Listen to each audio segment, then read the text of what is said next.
The counter on Vrakkel's display ticked past the 71st minute, and the dark between the stars began to move. He had crossed 2,000 years of campaigns and never once seen space do that. Not drift, not shimmer. Move, the way a held breath moves when it finally lets go. Around the sovereign's wrath, hull lights bloomed out of nothing. First 10, then 100, then more than his mind wanted to count. Vrakkel's four-jointed hand rose toward his own chest before he caught it. His crest had gone silver. He had not felt it happen. Supreme Marshal, his sensor officer's voice cracked on the rank. 7,000 hulls, confirmed. They were always there. 7,000. The number landed wrong in a room built for conquest. Vrakkel had crossed the orbit of a species the Council rated a low priority, expecting the silence and the quick surrender that 11 worlds before this one had given him. He touched the crest again, deliberately this time, and found his hand was not steady.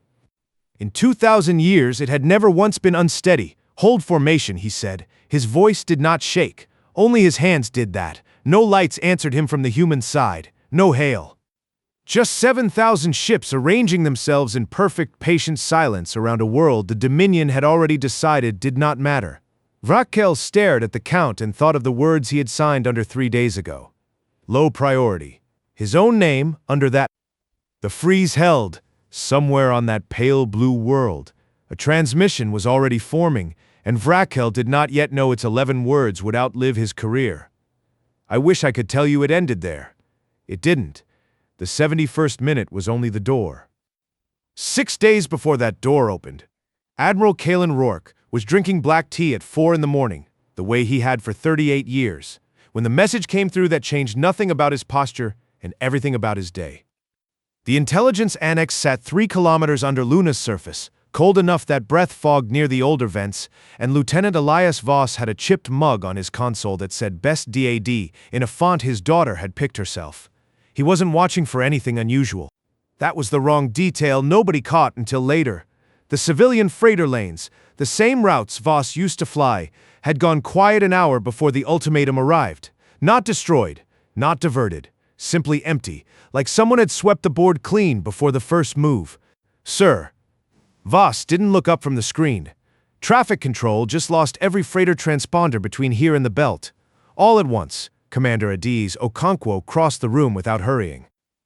She had a habit of moving like nothing on this deck could rattle her, which was mostly true. Weather event? No weather out here, Commander.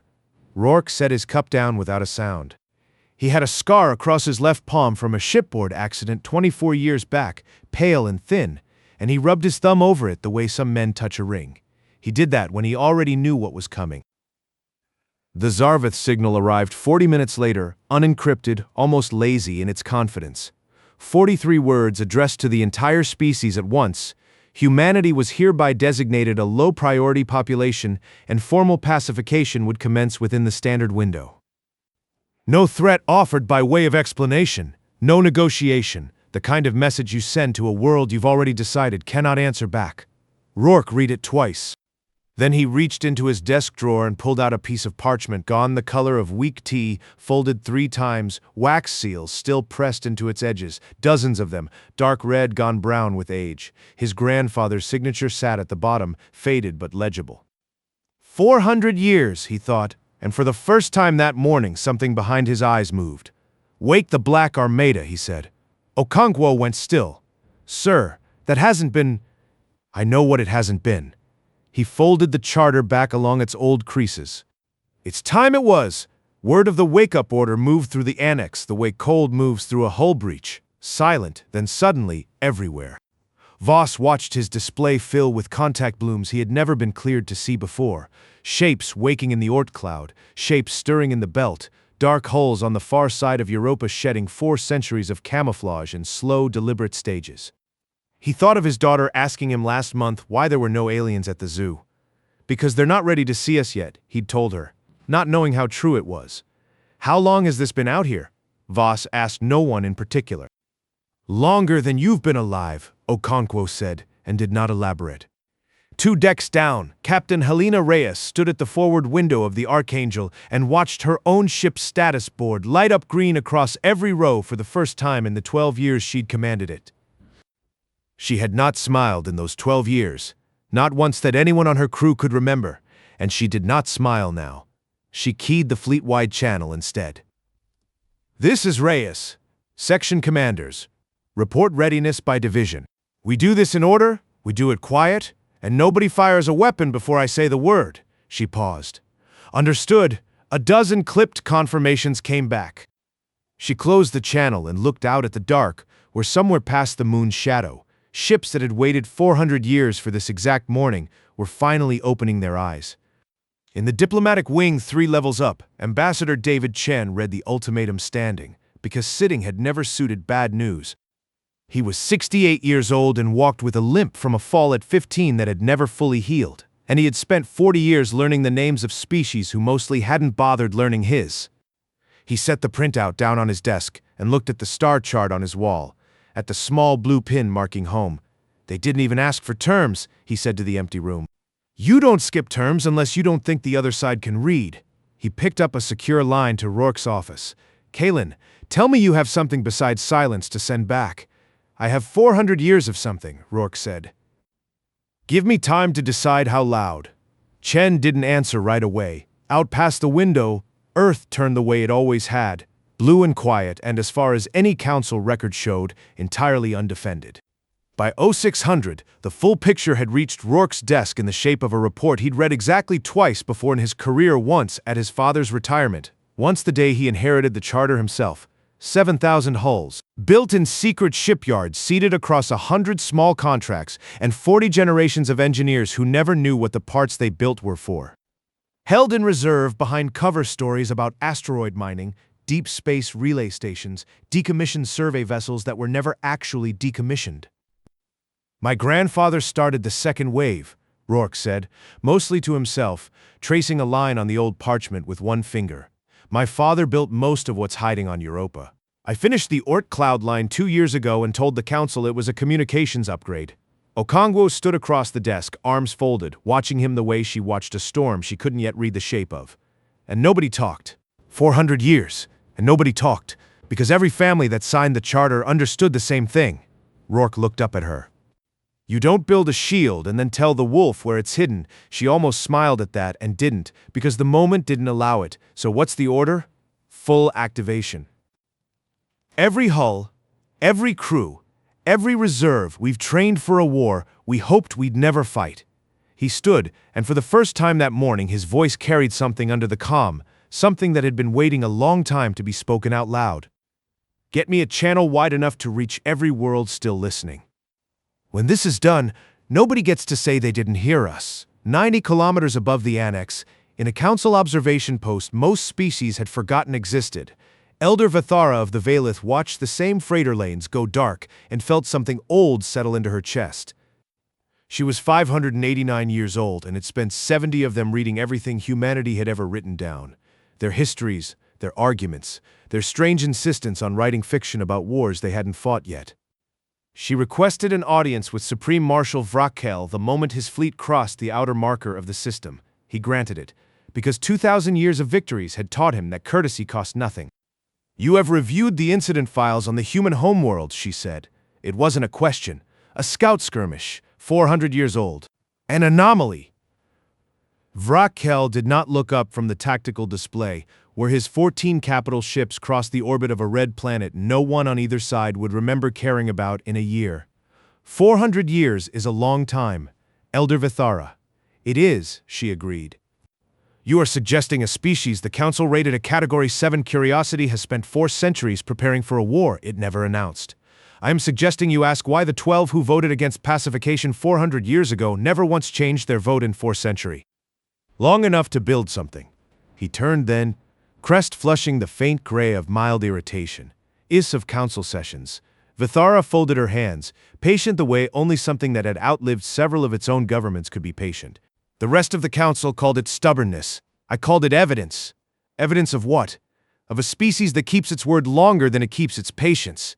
She inclined her head toward the display, toward the blue world hanging silent at its center.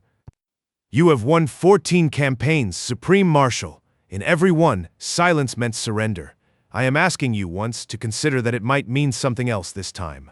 Vrakel had won 14 campaigns and never lost a major engagement. 2,000 years had taught him a simple mathematics. Strength answered, weakness didn't, and the equation had proven clean every single time it was tested. He looked at her the way a man looks at an old friend who has, for the first time, said something he can't quite file away.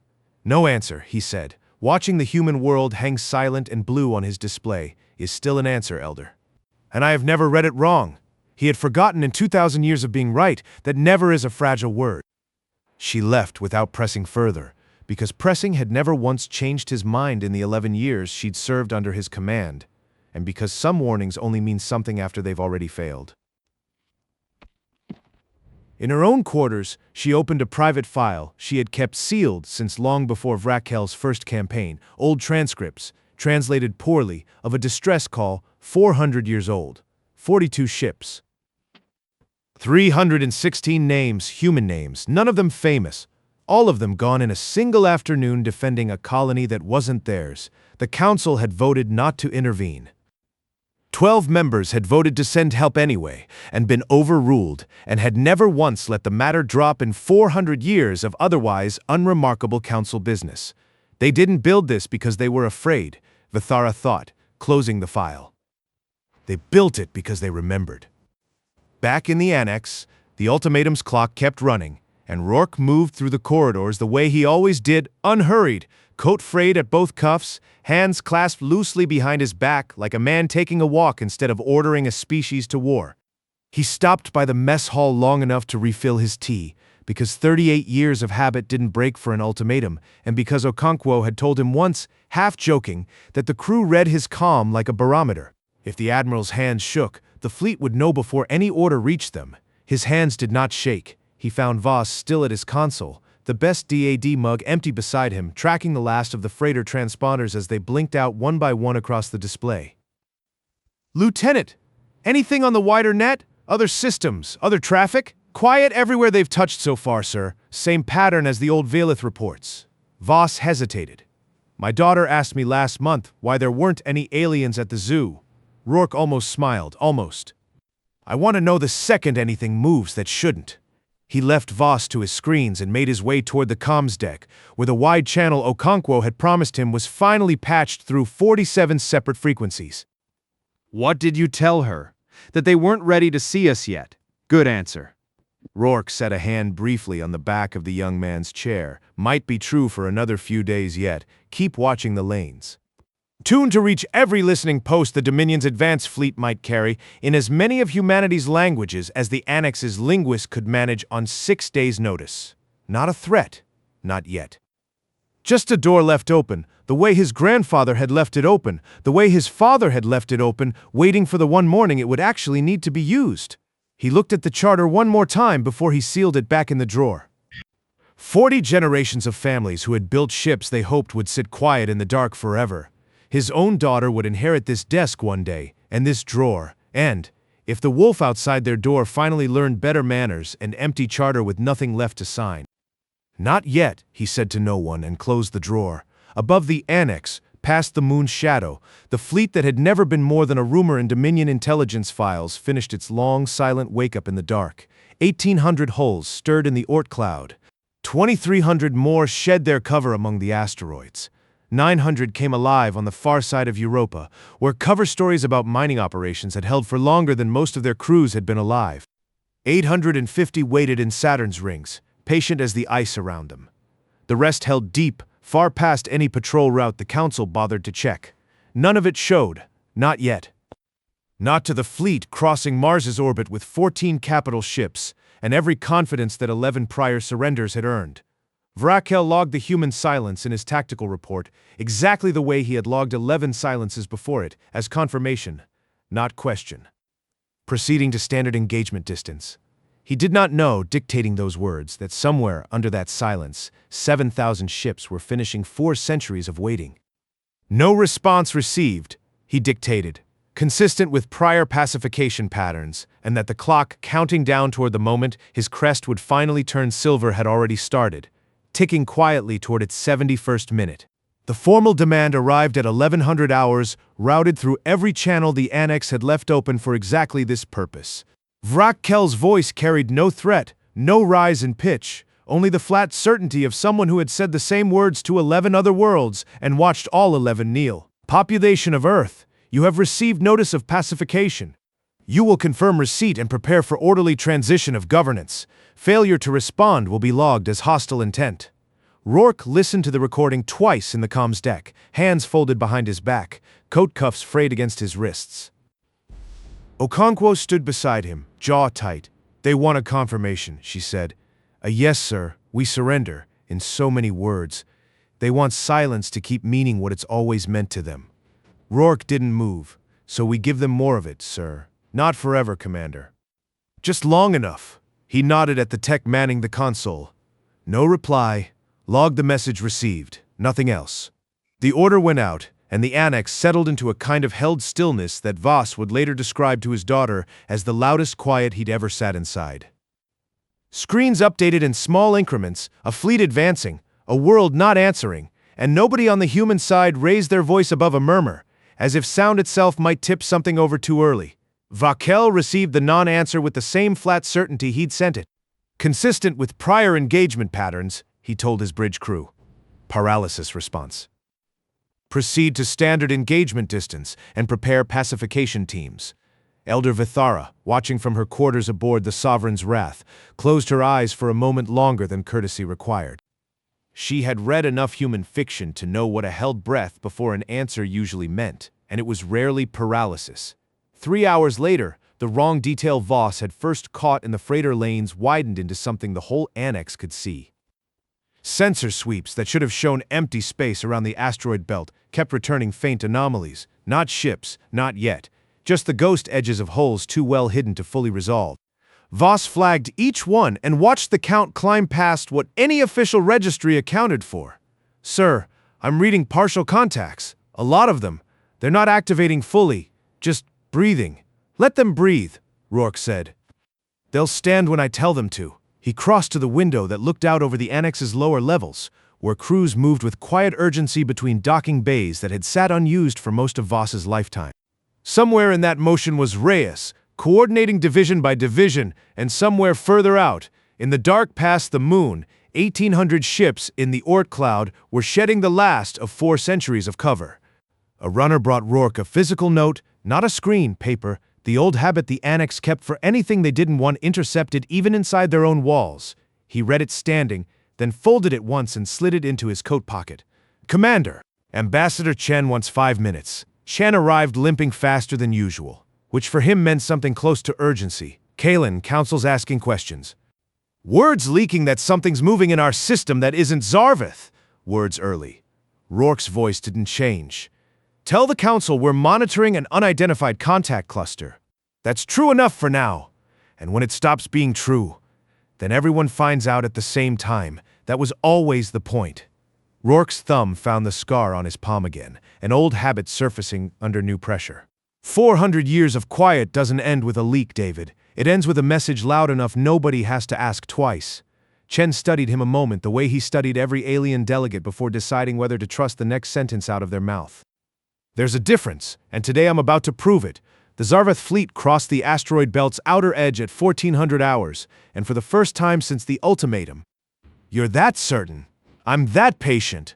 Rourke almost smiled. Vrakel's confidence met something it didn't expect. Debris fields that shouldn't have existed, scattered in patterns too deliberate to be natural. His navigator flagged them as hazards and routed around. Nobody on the bridge thought to ask why a low priority, undefended world had minefields disguised as rock. Vithara asked anyway, quietly, to no one who was listening. She had begun keeping her own private log an hour earlier, transcribing every anomaly the tactical display dismissed as noise.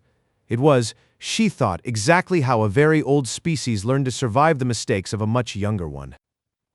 Back in the annex, Reyes signaled Rourke directly. Division commanders confirm ready status across all 5 clusters.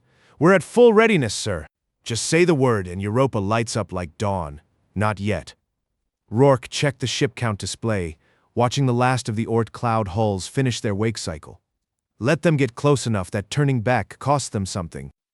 Give or take, the energy in the annex crested and then, deliberately, Eased, Voss stepped away from his console long enough to eat something out of a ration pack. Okonkwo cracked a dry joke about the coffee being older than the ultimatum. Then we show them what patience actually looks like. Okonkwo caught his eye across the deck. You've been planning that line a while, sir. 38 years. For just a moment, something almost like humor crossed his face. And for 90 seconds, the room breathed like a place that hadn't just woken 7,000 ships from 400 years of sleep. Then the tension climbed again, sharper this time, when the sensor board lit with a new contact. Sir, Voss's voice had gone tight. Zarveth's support vessel just peeled off from the main formation. Small, fast, could be a scout or a test, Okonkwo said. If it finds what it's looking for, that's a conversation we were going to have eventually anyway. The scout vessel slipped past two dormant mines without triggering either, close enough that its own sensors should have caught the mass discrepancy and didn't. Rourke watched the trace curve toward the edge of the asteroid belt, toward exactly the sector where the debris minefield thickened into something that was not debris at all. Let it come. Because whoever built those mines 4 decades ago had built them to be quiet, even under a direct look.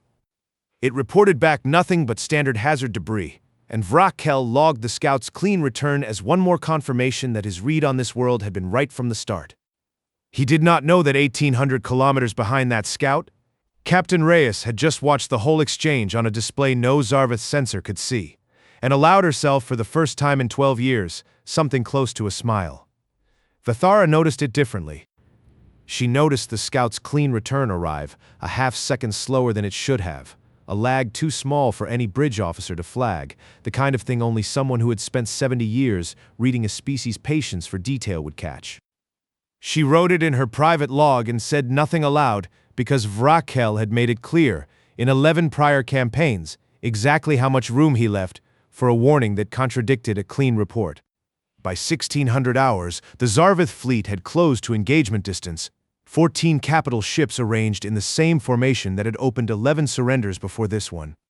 Vrakel stood at the viewport and allowed himself briefly, the kind of satisfaction 2,000 years of victories had taught him to expect.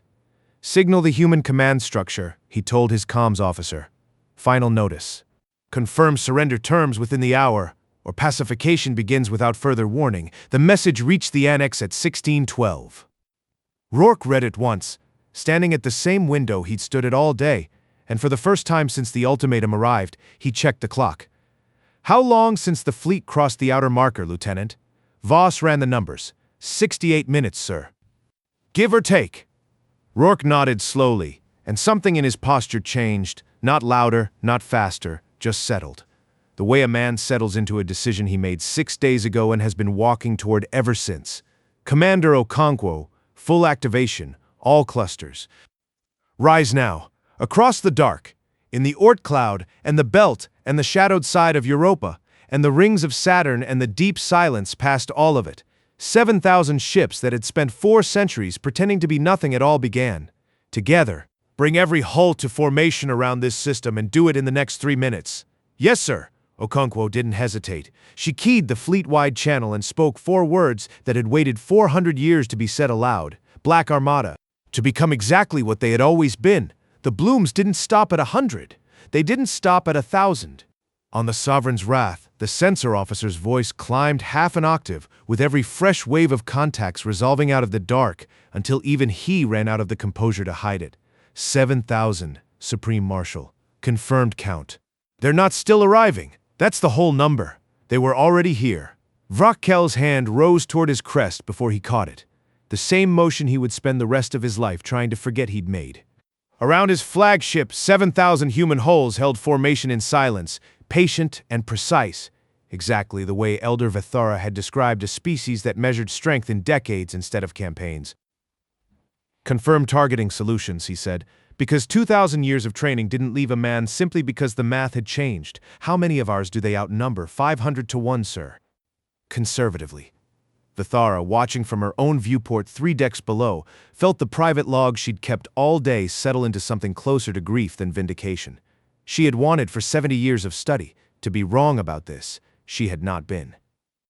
Vrakel stood very still. Then he did something he had not done in 14 campaigns and 2,000 years of command. He asked a question with no tactical use at all. Elder Vithara. If they meant to destroy us, why haven't they fired? Her answer came through the comm without hesitation, because she had known it was coming for longer than he'd known to ask, because destroying you was never the point, Supreme Marshal. Being seen was, on the human side, the annex had gone quiet in a way Voss would later say felt less like triumph and more like held breath let out very slowly. Rourke stood at the main display, watching 7,000 green markers settle into formation around a 14-ship fleet that suddenly looked very small. Division commanders confirm full formation lock, Reyes reported. Nobody's fired. Every language. Okonkwo's hands moved across the console, and for a moment the whole annex seemed to lean toward the same silence Rourke had kept for 6 days, the same silence his grandfather had kept for decades before that. Nobody's going to, unless they force it. They won't force it. Rourke's thumb found the scar on his palm one more time, and this time it didn't feel like waiting. It felt like arriving, Commander Okonkwo. Open the wide channel. Every frequency we prepared. The same silence 40 generations of families had folded into the charter, one wax seal at a time. Channel's live, sir. Rourke didn't reach for a script. We have never needed to. The transmission went out across every frequency the Annex had prepared, in every language its linguists had managed in 6 days, and it reached the Sovereign's wrath 9 seconds later, translated cleanly, unmistakably. He'd carried these words longer than he'd carried the tea habit, longer than the scar on his hand, long enough that they came out steady and plain, the way the truest things in a person usually do. We do not kneel, into words Vrakel had no framework left to argue with. His crest had already gone silver. Now his hands, for the first time in 2,000 years, would not stop their small, involuntary shake. Supreme Marshal. His comms officer's voice had dropped to something almost gentle, the tone reserved for delivering news to someone who had clearly already understood it. Orders? Vrakel looked out at 7,000 ships that had not fired a single shot and did not need to. He thought of 11 worlds that had knelt the moment his fleet arrived, and of a 12th that had waited 400 years to answer a question nobody had thought to ask correctly. We withdraw, he said. The words cost him something no campaign ever had. Then Vithara's console chimed with a priority flag from the Valeth homeworld, routed through channels she hadn't opened in 11 years. Repeat to all vessels, we withdraw. It should have ended there, and for 90 seconds, everyone on both sides of the silence believed that it had. And the tone of it told her before she'd read a single word that this was not a message she could simply file away with the rest of the day's evidence. Elder Vithara, the voice on the line belonged to a council registrar she barely remembered, thin with age and older grievance. You need to see the original vote record. The one from 400 years ago. Someone just requested it be unsealed, a human, using council access codes nobody's issued to their species in 4 centuries. Vithara's hands went still over her console. Which human records list him as descended from one of the 12 dissenting votes? A pause, heavy with implication. He's not asking permission, Elder. He's already inside the file. 3 decks up, Rourke watched his own private terminal confirm the same access, a request his grandfather had built into the Charter's original design and that no descendant before him had ever needed to use. Not a threat, not a demand. Just a door, opened exactly once, at exactly the right moment, to show the Council something it had spent 400 years refusing to look at directly. Sir. Okonkwo's voice carried a different weight now, quieter, aimed only at him. Is that what I think it is? The vote record, every name. Every reason the 12 gave for standing against the rest of the Council in the year we lost 42 ships nobody else thought were worth saving. Rourke didn't look away from the screen. It's been sealed since before I was born. It's time somebody besides us rate it. Across the retreating Zarvith formation, Vrakel received the Council's emergency flag at the same moment his own withdrawal order finished routing to all 14 ships. He read the notice twice, the way Rourke had read the ultimatum twice 6 days earlier, and felt the ground of 2,000 years of certainty shift a second time in under an hour. Supreme Marshal. Vithara's voice, quiet through the comm. I would recommend you read it before the rest of the galaxy does. Why? Because it explains everything you just watched happen, and because it's the only thing standing between you and having to explain to a council that trusted your judgment for 2,000 years. There's a record about to become public that the council has kept sealed since before either of us commanded anything. Why you called a species prepared to defend itself for 4 centuries a Category 7 curiosity. Vrakel said nothing for a long moment. Then, for the first time since the observation deck, he asked her a second question with no tactical value at all. Elder Vithara, what did they actually say? The 400 years ago. She didn't answer immediately. When she did, her voice had gone quieter still, the way voices do when they're finally allowed to say something they've carried a long time. They said the humans who died defending that colony didn't do it because anyone ordered them to. They did it because nobody else would. The 12 argued that a species willing to die for strangers, with no reward coming, was not a species you dismissed. They were overruled 387 to 12. A pause. I've read that vote count more times than I can tell you. Supreme Marshal, I never once understood, until today, what the 12 actually saw. Vrakel did not answer her right away. He stood at the viewport a long moment, watching his own withdrawing fleet against a wall of ships that had never fired a single shot and had never needed to. And when he finally spoke, his voice had lost the flat certainty it had carried through 14 campaigns. Send the vote record to every listening post in range, he said. Unedited. Names included. Supreme Marshal. That will reach the full council within the hour. I know exactly where it will reach, Elder Vithara. He touched his crest, still silver, and did not try to hide it this time. I have spent 2,000 years being right. I would like once to be the one who admits I wasn't. Below in the annex, Rourke poured a second cup of tea he had no real intention of drinking because his hands needed something ordinary to do while the rest of the room caught up to what had already happened. Okonkwo watched the retreating Zarvath formation shrink on the display, ship by ship, without a single weapon discharged on either side. Sir, Voss's voice, quieter now than it had been all day. Council's picking up the vote record. It's already spreading. 12 names, 387 votes against them, and 42 ships that died so a colony that wasn't theirs could live. Let it spread. Rourke set the cup down, untouched. Some debts take 400 years to collect. This one's paid the moment the right people finally read it. Chen appeared in the doorway, out of breath from the stairs, his limp more pronounced than usual. Kalen, Council's demanding an explanation. Half of them want to know why you kept 7,000 ships secret. The other half want to know why it took you 400 years to use them. Tell them both halves the same thing. Rourke looked past him, out at the fleet holding formation around a world that had spent 4 centuries pretending it had nothing worth defending. We didn't build the Armada to fight a war. We built it so we'd never have to. Chen studied him, the way he'd studied 100 delegates before deciding what to believe. It only needed to be true.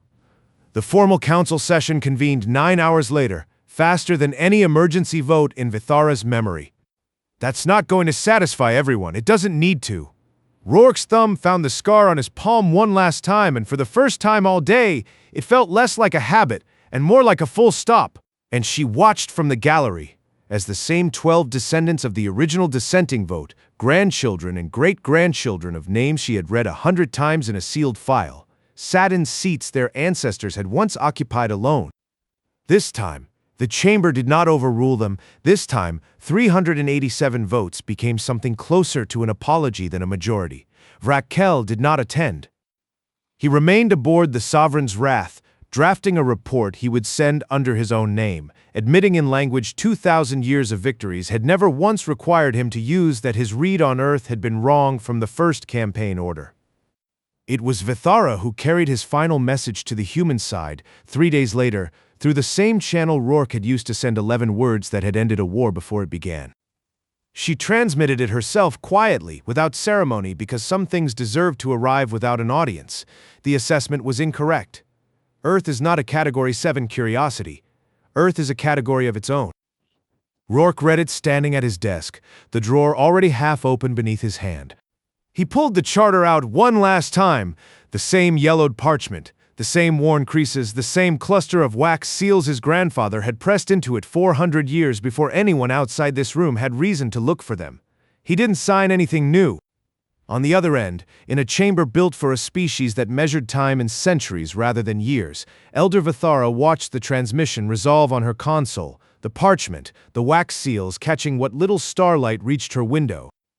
There was nothing left to promise that hadn't already been kept. Instead, he opened a channel to the Valeth homeworld, the same frequency Vithara had used, and set the charter's image against a short message of his own.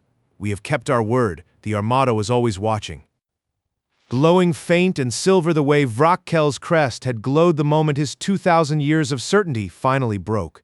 She had spent 70 years studying a species she'd assumed was defined by its silence. She wept quietly, the way someone weeps when they finally understood something they'd been afraid to ask. 6 months later, Rourke stood at the same window in the annex, tea cold in his hand, watching the last of the Black Armada settle back into its old formations, not hidden anymore, not pretending to be mining stations or relay towers, just present, visible.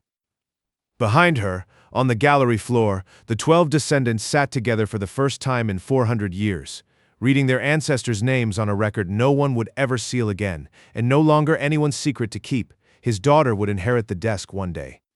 The drawer beneath it held an old parchment with nothing left to sign, 40 generations of patience finally spent on the one morning that had needed it. Voss's daughter still asked about the zoo. This time he told her the truth.